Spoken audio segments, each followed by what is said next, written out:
je suis Thierry, le président de l'association qui gère le musée horloger de Loris.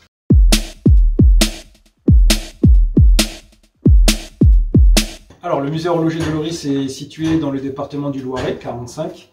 Il est relativement proche des villes de Montargis, Orléans. Nous avons deux spécificités, et non des moindres, puisque l'accès au musée est gratuit. Il s'y fait par l'Office du tourisme. Tant que l'office est ouvert, les gens peuvent rentrer par l'office et visiter le musée en autonomie. La deuxième spécificité, c'est que nous sommes présents tous les jeudis. Quand je dis nous, c'est une quinzaine de membres, et nous travaillons dans un atelier dans lequel on répare les horloges qui sont destinées à intégrer le musée, mais également les horloges qui sont destinées à rentrer dans le foyer de nos adhérents. Le but de l'association, c'est de préserver le patrimoine horloger, le patrimoine qui est représenté sur les 200 dernières années, donc les horloges qu'on avait l'habitude de voir ou qu'on a toujours l'habitude de voir chez nos parents, grands-parents, essentiellement des coucous, des comptoises, des forêts noires, des horloges aussi en formica ou plus particulièrement des pendules mouvement de Paris.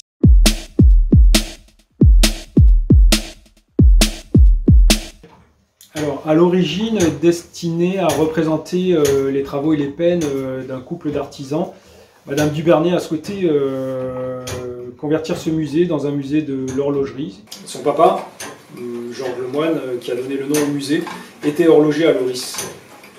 À l'issue, ce musée a été repris par l'association Loi de 1901, l'association Georges Lemoine, qui gère les travaux côté atelier, mais également les pièces côté musée.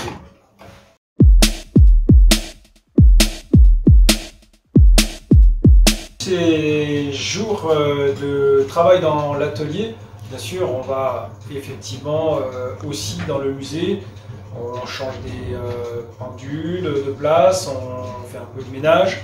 Mais en général, on se retrouve le jeudi après-midi pour travailler dans l'atelier. L'atelier n'est pas situé ici, mais l'endroit est beaucoup plus représentatif. L'atelier est juste à côté, à 5-6 mètres d'ici. On y retrouve plusieurs postes de travail, des postes qui ressemblent pratiquement à ceux qui sont ici. Là, nous sommes dans l'atelier d'Alfred, qui représente un horloger du début du siècle, avec tout ce qui pouvait être visible dans son atelier.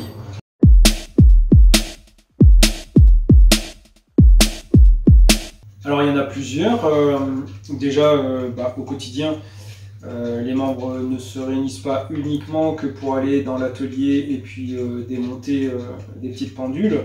On réorganise les pendules à l'intérieur du musée.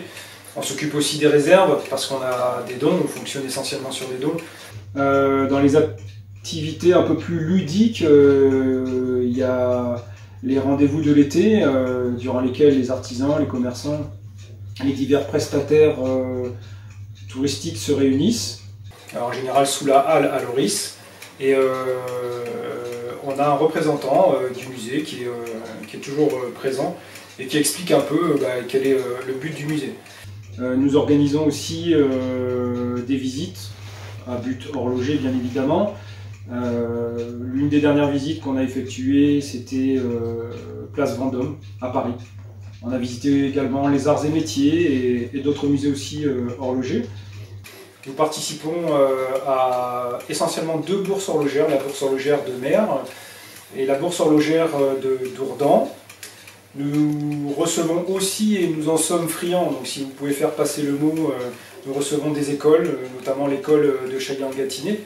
Les élèves viennent, toute la classe, une classe de CM1, CM2 parfois. Ils viennent avec la maîtresse, les accompagnants, ils passent la demi-journée avec nous.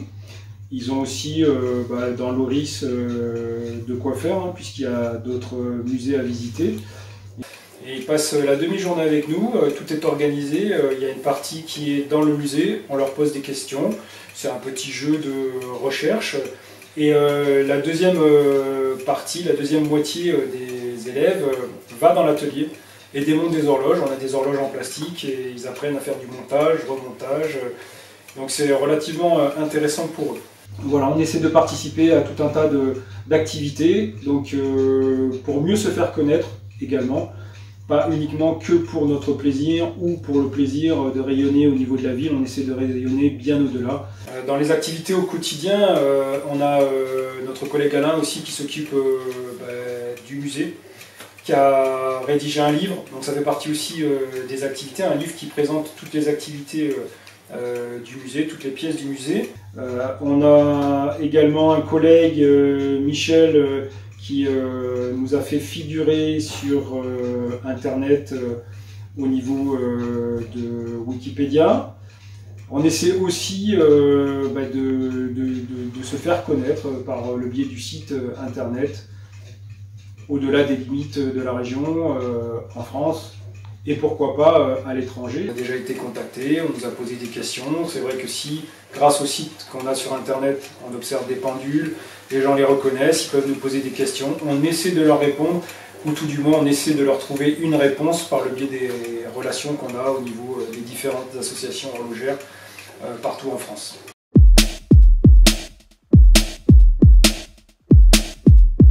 N'hésitez surtout pas à rentrer en contact avec nous, que vous ayez des questions, que vous ayez envie de travailler la mécanique horlogère ou tout simplement avoir des renseignements. Des renseignements pour une visite individuelle de petits groupes ou voire une visite de groupe assez conséquent.